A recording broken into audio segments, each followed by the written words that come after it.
There's no feeling more intense than starting over. If you deleted your homework the day before it was due, as I have, or if you left your wallet at home and you have to go back after spending an hour in the commute. If you won some money at the casino and then put all your winnings on red but it came up black. If you got your best shirt dry cleaned before a wedding and then immediately dropped food on it. If you won an argument with a friend and then later discovered that they just returned to their original view. Starting over is harder than starting up. If you're not ready for that, like if you've already had a bad day, then what you're about to go through might be too much.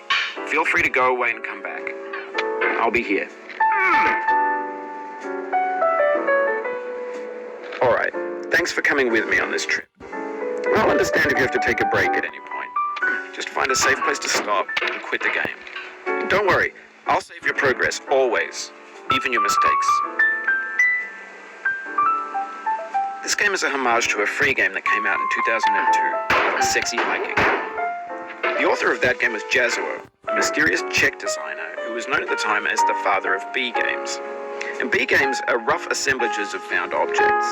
Designers slap them together very quickly and freely, and they're often too rough and unfriendly to gain much of a following.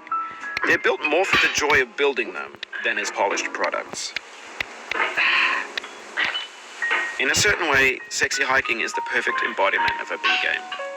It's built almost entirely out of found and recycled parts, and it's one of the most unusual and unfriendly games of its time. In it, your task is simply to drag yourself up a mountain with a hammer. And that act of climbing, in the digital world or in real life, has certain essential properties that give the game its flavor. No amount of forward progress is guaranteed. Some cliffs are too sheer or too slippery. And the player is constantly, unremittingly in danger of falling and losing everything.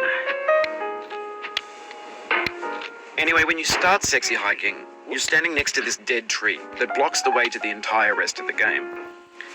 It might take you an hour to get over that tree, and a lot of people never got past it. You prod and you poke at it, exploring the limits of your reach and your strength, trying to find a way up and over.